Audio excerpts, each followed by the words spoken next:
Context for Intercultural Communication. This chapter emphasizes interaction rules or social episodes. I'm going to probably do a lot of reading directly from the book because there's some great examples in the book and I really can't paraphrase them, so I'll be referring to the book a lot. Those of you that have your laptop, you may want to follow along with the chapter. If you have no laptop, then maybe you'll just record a lot of notes. I won't be able to slow down while I'm reading the pages from the book, so I'll do my best to tell you what you should write down. All right, so lesson objectives for tonight. I want you to explore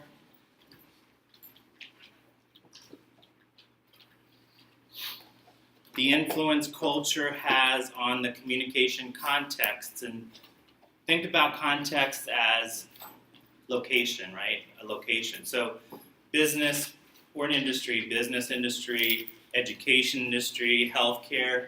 So there's a certain context, a certain culture within each of those contexts. I want you to describe cultural differences in the workplace, how to negotiate in business. There's differences in cultures in education, healthcare, and you're going to explain the ways to incorporate and develop appropriate communication, and for each of the contexts, there's an appropriate communication that you should use.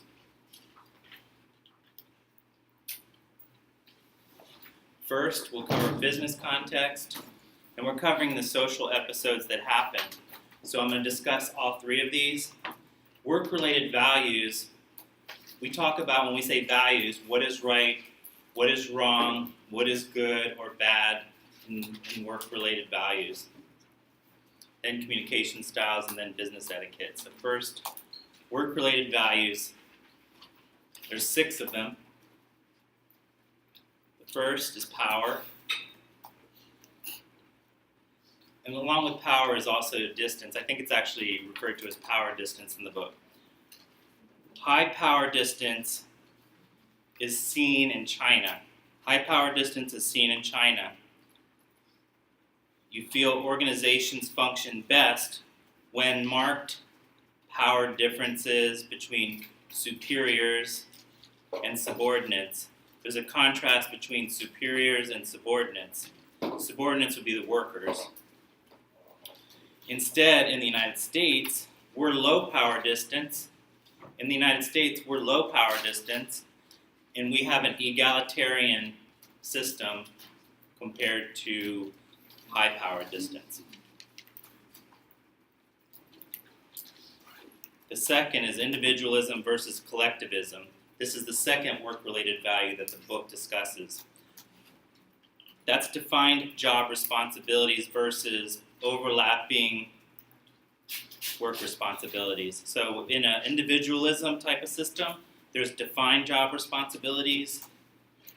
In the United States, we have strong unions, and the unions say that you cannot have a worker cross-train in many circumstances. Probably it varies, but you know that you have a job description and it tells you your duties, and your boss is not supposed to make you do something that's outside of your duties, even though they probably do nowadays.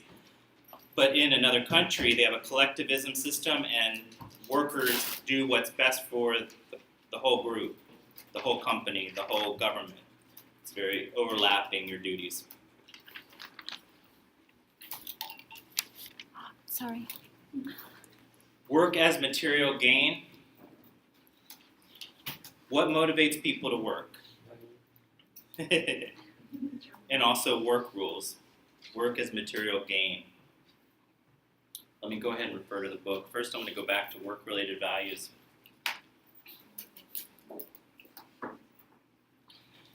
There's 6 values that need to be considered with work-related values: power distance, individualism versus collectivism, work as material gain, all the things that we've been covering so far. With power distance, communication across power divides can be very difficult, especially when cultural groups believe in high power distance, that it functions best. Let me rephrase that. Bosses act like bosses and workers act like workers, and there's no confusion in a high power distance.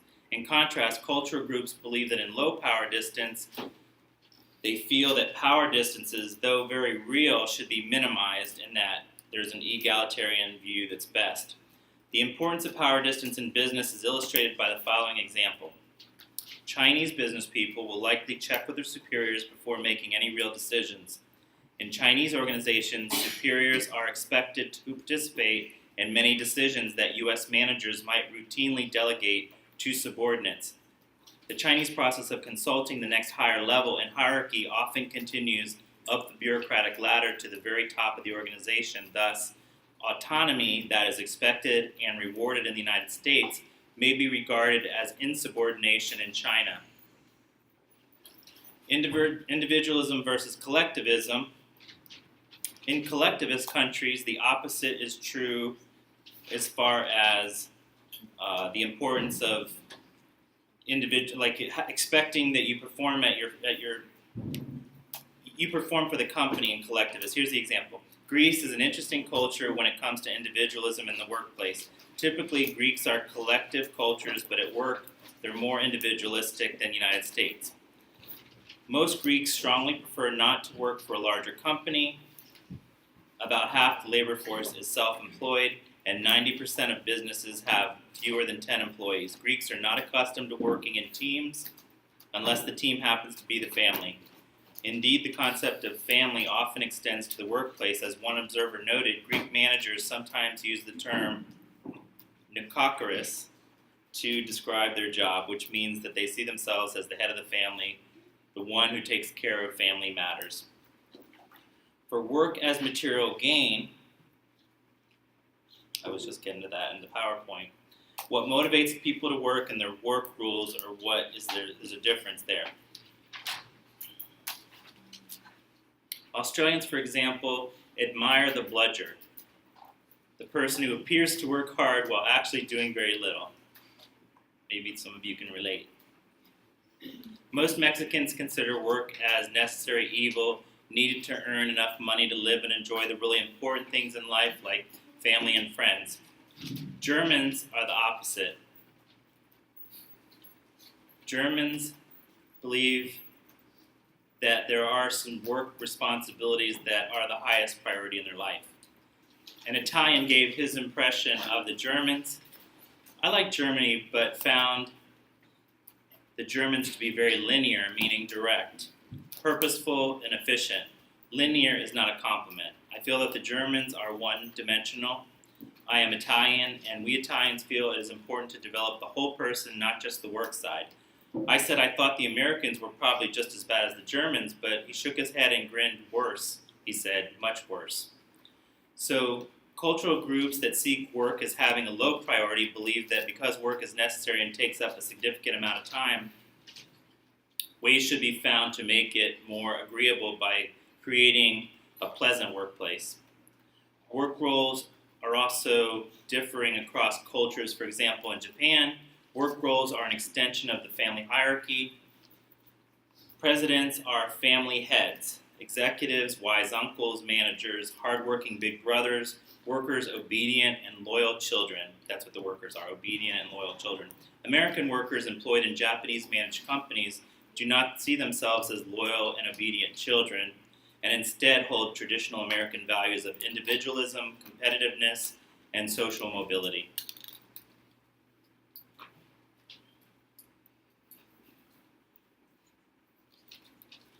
And it talks about in the book about how Germans insist on quality both as producers and consumers. It talks about tasks versus relationship priorities. I'll let you just read all that on your own. I'm going to move forward to, in the book, there's this example, who to hire, question mark. If you look, I don't know the page number, but it's on the section having to do with gender expectations. Male versus female roles are also different depending on what country. Women are not supervisors in every culture. I work for a company that has a subsidiary in Korea, so I go there quite frequently on business. I have a good relationship with a highly esteemed Korean manager who's worked for us for many years.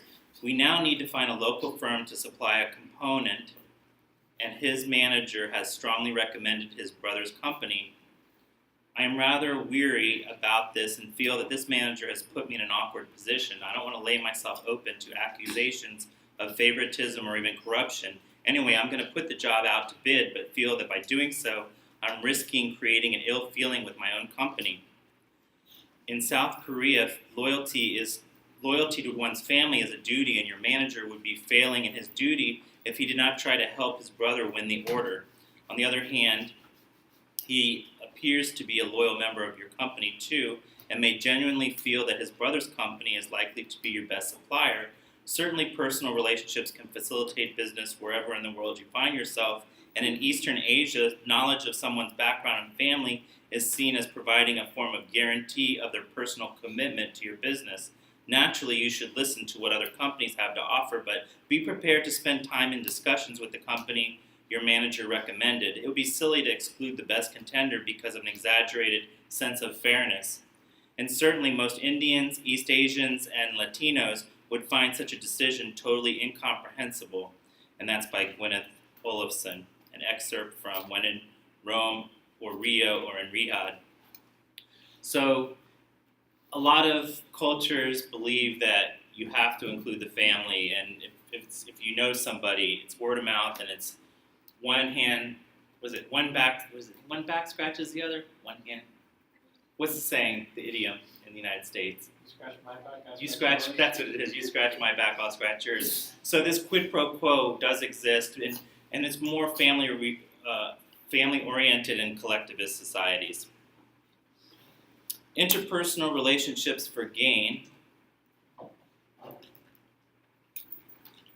up this here. Okay. Business objectives that are met through connections to obtain a job are these interpersonal relationships for gain.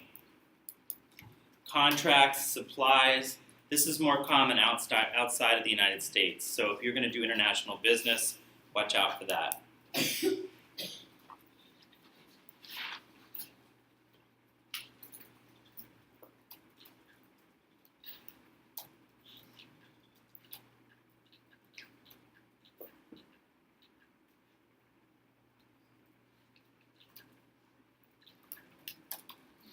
When conducting business in an intercultural environment, you should understand communication styles. There's an indirect versus a direct. The indirect, not always comfortable giving. If in an indirect, you're not always comfortable giving information when a problem exists. Indirect means that you're not always comfortable giving information when a problem exists. We use this term, you're saving face. You don't want the embarrassment, so you're not going to disclose if a problem exists. The book says that Africans are that way. Let me just find that section in our book, indirect versus direct. Africans are suspicious of American directness. In fact, in African businesses, the intermediaries are often used to smooth business dealings. One foreign worker was puzzled when a Kenyan co-worker complained to him at length about the behavior of someone outside the office. At first, the foreigner couldn't understand why his colleague was complaining so much about an outsider's behavior, but he eventually realized that the Kenyan was trying to explain indirectly what he should be doing. In a direct communication style, we simply ask for the information from the appropriate person. You can just directly ask them. But, I guess we feel like businesses in the United States, they have to answer to the public. We're very consumer oriented. We have a lot of consumer watchdogs. You probably wouldn't be able to have that success in some other countries, and they're mentioning in here Kenya. Honesty versus harmony. In some instances, social harmony may be valued more than honesty. In some instances, social harmony may be valued more than honesty. The book talks about Korea has something called kabun, and that is a person's personal harmony. For example, Koreans tend to hold back, delay, or adjust bad news to avoid upsetting a person's kabun. This is not considered dishonest. The kabun takes priority over accuracy. It's rare for anyone to give bad news in the morning. No matter how urgent the matter may appear, the news is likely to be given in the afternoon. so the recipient can recover his kapun at home. Right? Good tips. Now, business etiquette. Some of these examples are more, some countries have etiquette that is more formal than others.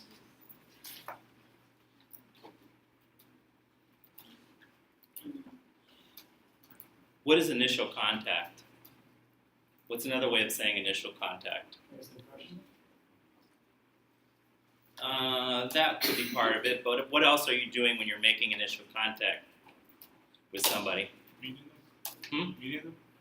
When you're meeting them, what is the behavior? If you were to watch, what do you call it? Handshake.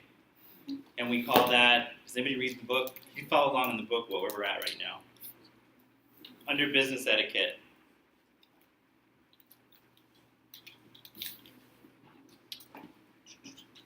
There it is. The greeting behavior. So initial contact, the book makes a distinction between initial contact and greeting behavior. Initial contact means arranging a meeting. What is the protocol that you should use?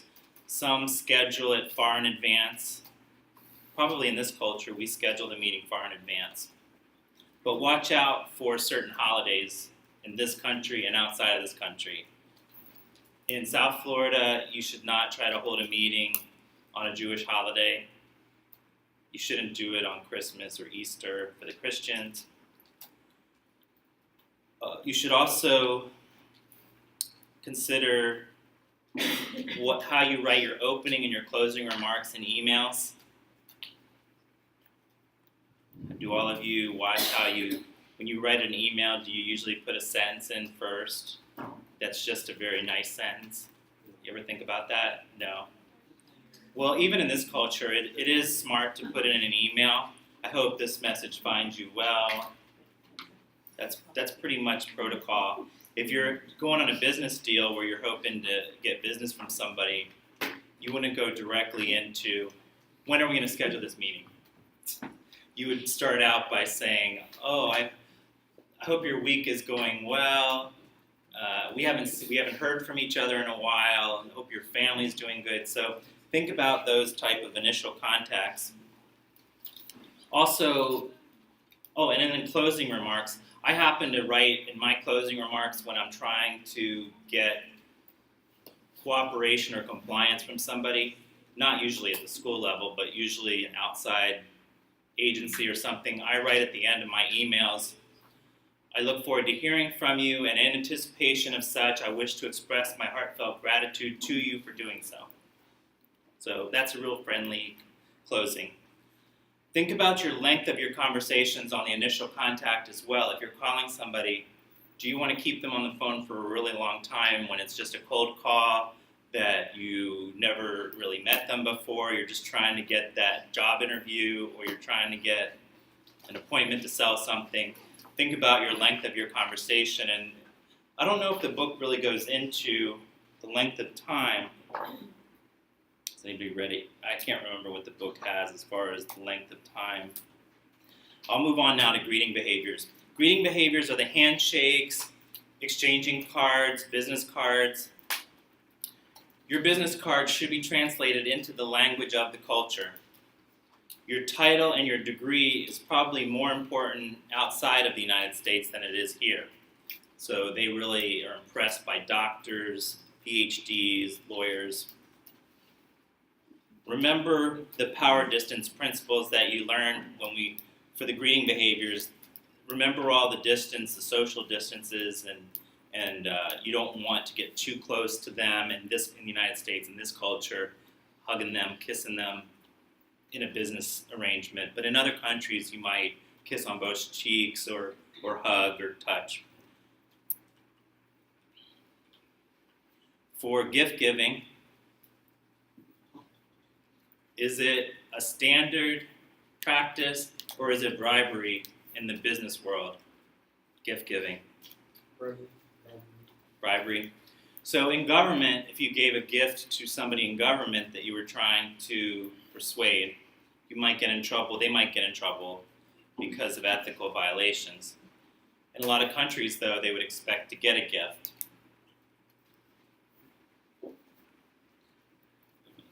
Refer to our book here. Most U.S. Americans view gift giving in the business setting akin to bribery, but in many cultures it's a standard part of business protocol. It's important to know not only the views concerning gift giving, but also what gifts are appropriate for the cultures in which you're going to be doing business. Examples of gift giving in Japan can illustrate this point effectively. Gifts are very common in the Japanese culture.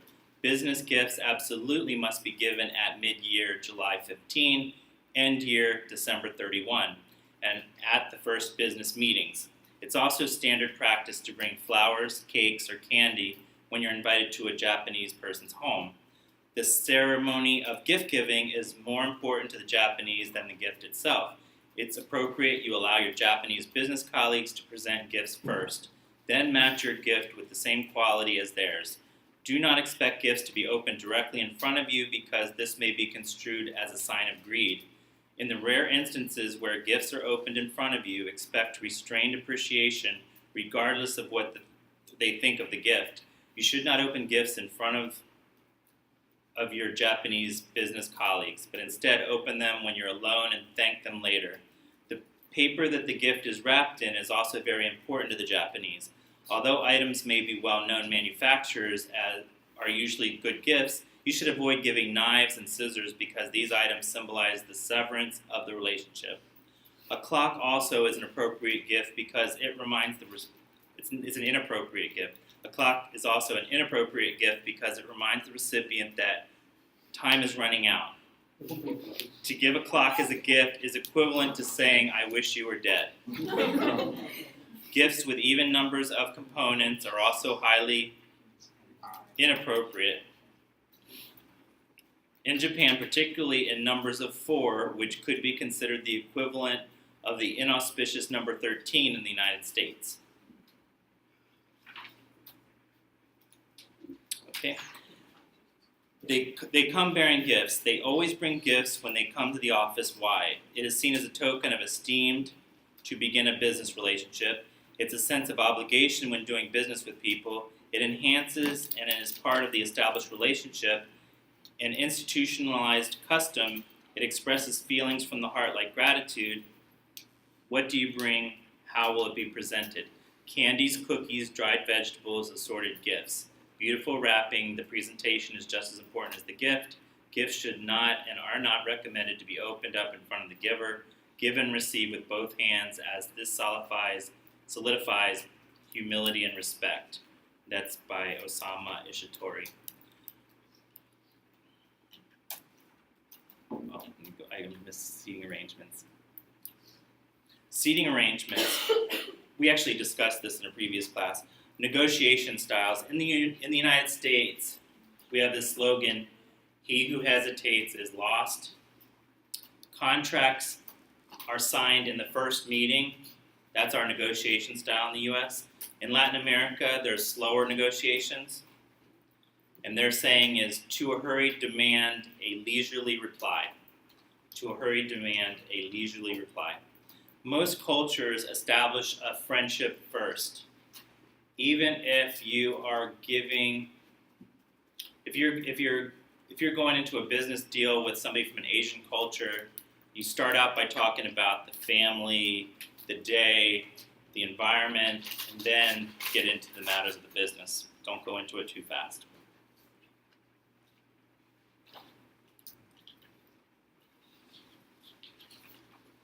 Now we're going to shift to the education context. We've covered the business, now we're going into the education. All cultures teach the same subjects: reading, writing, math, history, but how they teach these disciplines differs.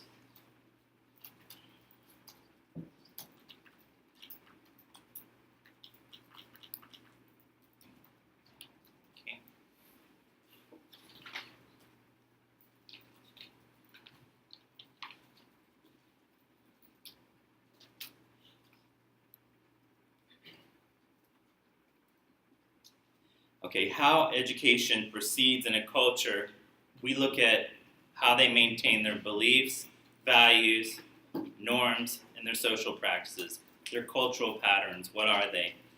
In the United States, the Industrial Revolution is important to us. So that's a real foundation. In Mexico, the Spanish colonization was that era, that time period that is part of their culture.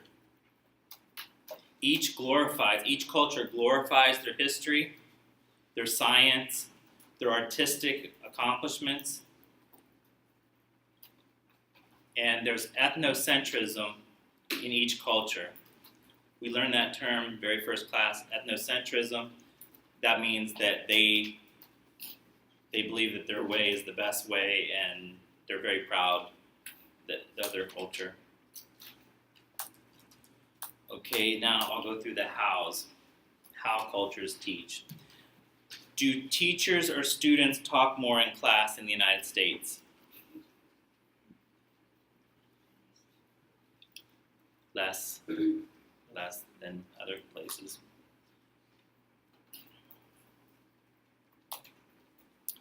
What if a culture can't afford textbooks?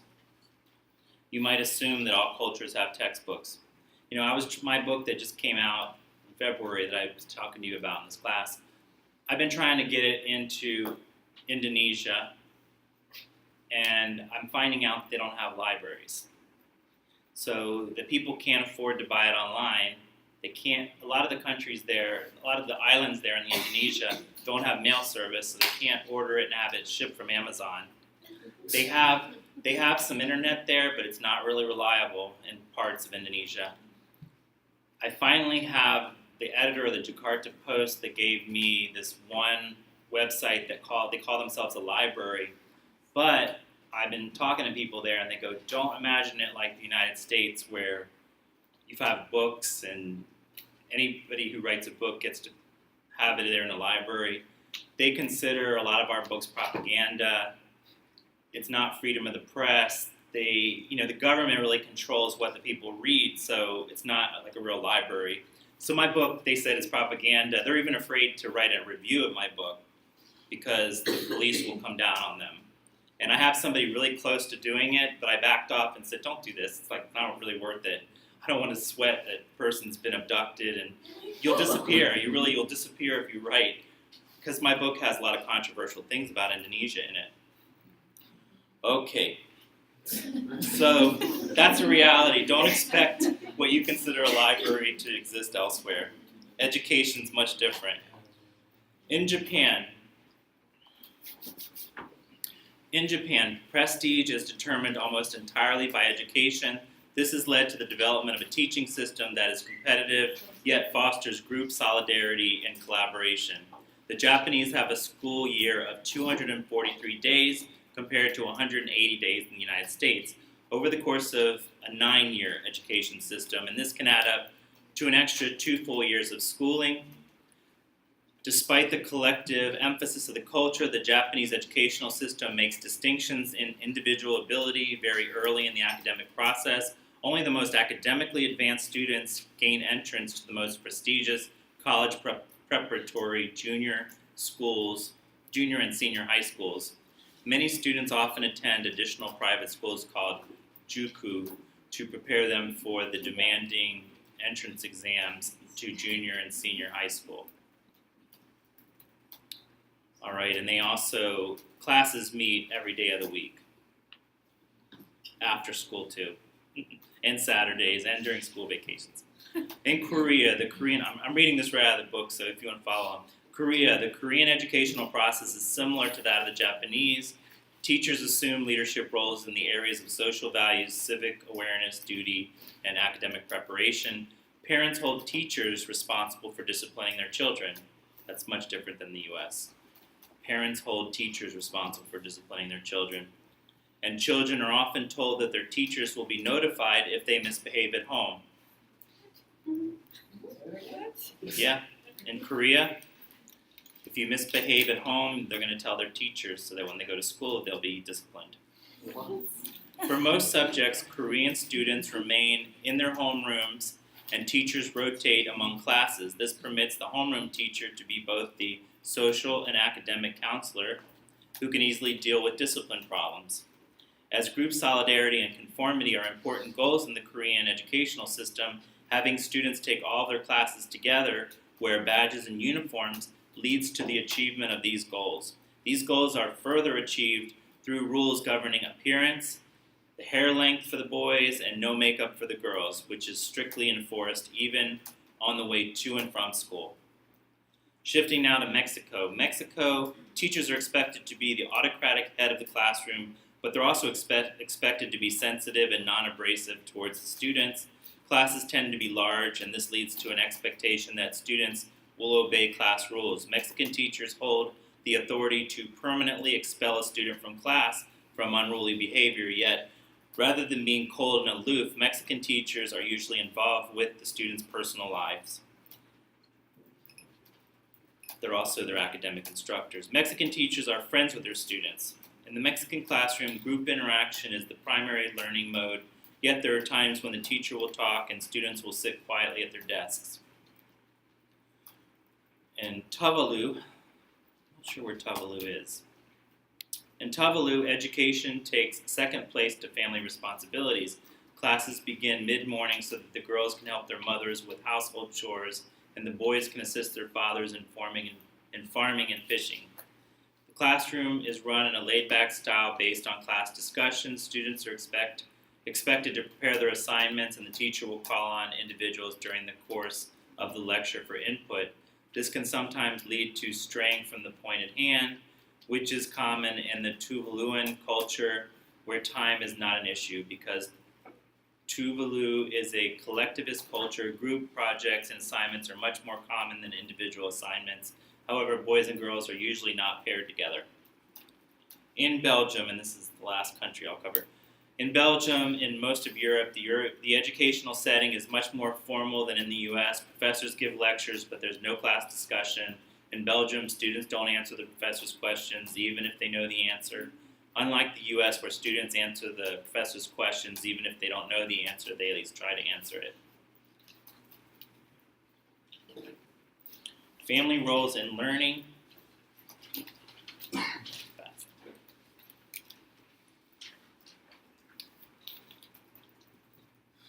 Okay. In the Filipino culture, actually in the Thai and the Filipino culture, education affects the whole family and the social standing in the community. So to bring honor, you have to do well in the educational setting. Doing well in school and a lot of parent involvement are the two things that are really making you an honorable person in the community. If you would actually dishonor the family by not doing well in school. Also, they have a lot of parent-teacher conferences in those countries.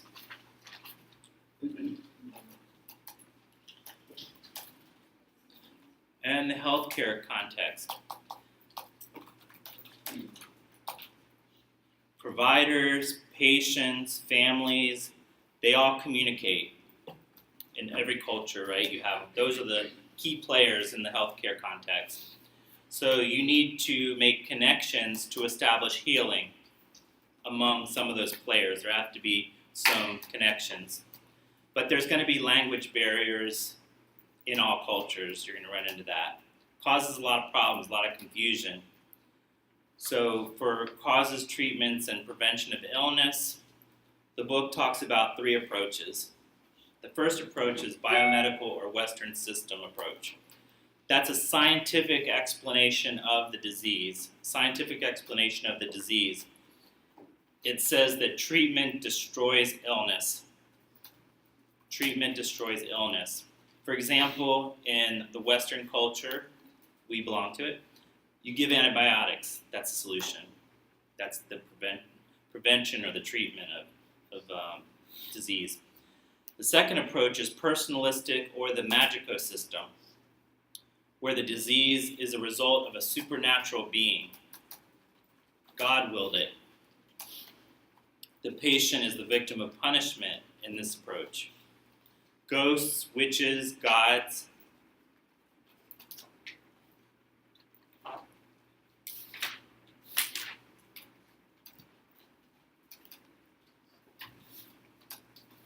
In the personalistic or magico system, in this approach, disease is the result of an active intervention by a supernatural being. To many people from Laos, Vietnam, Thailand, Jamaica, Tanzania, and indigenous tribe members in Latin America, spirits guard a person's well-being. These cultures believe that if an individual becomes sick and suffers, he or she has somewhat angered the spirit. Often, examining the yolk of a freshly broken egg will tell the Camurian Indians of Brazil the exact cause of an illness. Treatments to this belief system involve ways to induce the evil spirit to leave the ill person. One such method that is used to accomplish this task is known as cupping. Cupping involves placing a heated glass upside down on the chest or back of the sick person and pulling it off after it has cooled. The idea is that the evil spirit was drawn to the heat of the glass and becomes trapped in the glass. Hmong spirits in Western medicine. Western doctors and nurses who visit the Hmong tribe in the mountains of Thailand are usually perceived as enemies by the Hmong. I think it's just Hmong. The mobile clinics that were erected for 6 weeks in each village underutilized and were only used as a last resort when all other means of treating the illness was exhausted. Why? The Hmong attributed sickness to evil spirits called dab in the Hmong language and to soul loss. Hmong shamans cured illness by the ritual sacrifice of chickens, dogs, pigs, or cows. When the Hmong went to a Western health clinic, the spirit strings were cut from the wrists by nurses who told them these adornments were dirty and carried germs. The neck rings that the Hmong believed held the life souls of their babies were removed by doctors.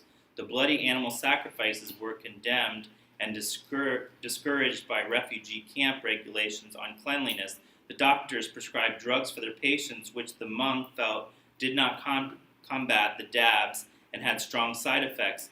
The antagonistic relationship between Hmong cultural values versus Western medicine was finally bridged by Dr. White Conquergood. His first challenges came when an outbreak of rabies among the thousands of camp dogs led to a mass dog vaccination campaign by the clinic staff, but not a single dog was brought in for vaccination. Conquergood organized a rabies parade led by 3 important characters from Hmong folk tales, a tiger, a chicken, and a dab, each dressed in homemade costumes. The next morning, the clinic staff was amazed by the turnout of Hmong who brought their dogs in for inoculation. Next, Conquergood organized a parade of Hmong children, led by Mother Clean and a gigantic garbage troll who sang songs about latrine use and refuse disposal. The Hmong refugees were elated. During his stay in the camp, the Conquergood was successfully treated by a shaman with Hmong herbs for diarrhea and a gashed toe. When he got dengue fever, for which he was also treated with Western medicine, a shaman diagnosed Conquergood as having lost his homesick soul, which had wandered back to Chicago. 2 chickens were sacrificed, and Conquergood recovered. Though his empathy with the Hmong was his understanding of their culture, Conquergood was able to bridge the cultural clash between Western medicine and Hmong belief about evil spirits. And that's from Rogers and Steinfat's Intercultural Communication book. So if you ever want to study intercultural communication, these are some of the field studies that you'll do. And maybe you can run out and study one of the tribes for this class project and write about it the way I just read. What do you think? Maybe you can fly out. Go find out why there's no libraries in Indonesia and come back. Why? So we can give you a way to publish a book. Just don't get incarcerated. I don't want to call Amnesty International for you. Okay, so naturalistic or holistic system means that the illness is a result of disequilibrium between hot and cold elements of the body. Illness is a result of the disequilibrium between hot and cold elements of the body. So you want to keep your yin and your yang in balance. An example is the Santeria culture for the naturalistic or holistic system. Contrast cultures are where they use immunizations and vaccines and physicals, and some rely on the Quran or some candles. in contrasting cultures. I don't know why. See that? Here, contrast cultures. That's what my notes say. Okay. Now let's go a little bit further into healthcare.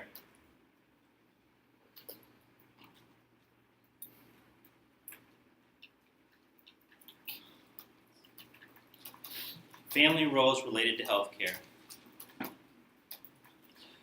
There is collectivist stress because extended family, not just the immediate family like the mom and the dad, when there's an extended family involved in a collectivist culture, you have to understand that all of those players are involved in. It's important. So in an Amish family, you cannot just speak to the immediate family. You need to also consider speaking to the extended family. With gender roles related to healthcare, there's an expectation about modesty and body displays. We have to think about, can women undress in front of males? So there's different gender roles depending on what country it is. It just, in this country, I think that there's probably a lot of opposite gender physicians that are seeing you.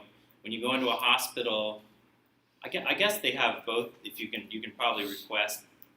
But you just got to wonder about wherever you're being brought, if they have a huge staff or a small staff, and if you go to a rural area, are you going to be able to get the gender you request? Religion related to healthcare. The Jehovah's Witnesses can't accept blood transfusions because it means a loss of holiness. The Hindus believe in reincarnation, so they're not so much worried about death because the Hindus believe in reincarnation. So preserving life to somebody who's Hindu, their religion says it's really not any big deal to pass on because you're going to be reincarnated. Conversations between provider and patient in the healthcare context. There's certain interaction rules or social episodes where the doctor is the authority figure. We must agree with them. They are the authority figure. And I think a lot of cultures are fearful to challenge them, and they're very reluctant to ask questions. Ambiguities happen in the healthcare context. We can't assume that if you say take 3 pills a day at mealtime, that means, like if you were to hear that, take 3 pills at mealtime, what would you think that means? Dinner, lunch, and breakfast.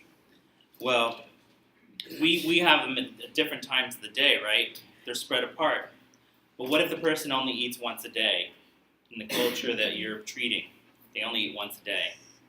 So the medicine, will they take all 3? Will they overdose? So you just want to be careful. There was also, I think the first class I told you about the clinic that was scheduling patients, and they were wondering why they had all these cancellations. And this is, I think, it was in Virginia. There was a lot of people from either South America or Central America where they were accepting all the appointments and not showing up, and they thought that it was rude to turn down the appointment. They just wouldn't show up. They didn't realize not showing up after making the appointment was rude. They said, if I don't accept this appointment, they're going to hate me. So they would accept it and just not show up. So, that's just depending on your point of view and what you believe is right and wrong and what is your custom and your social practice. That concludes that chapter.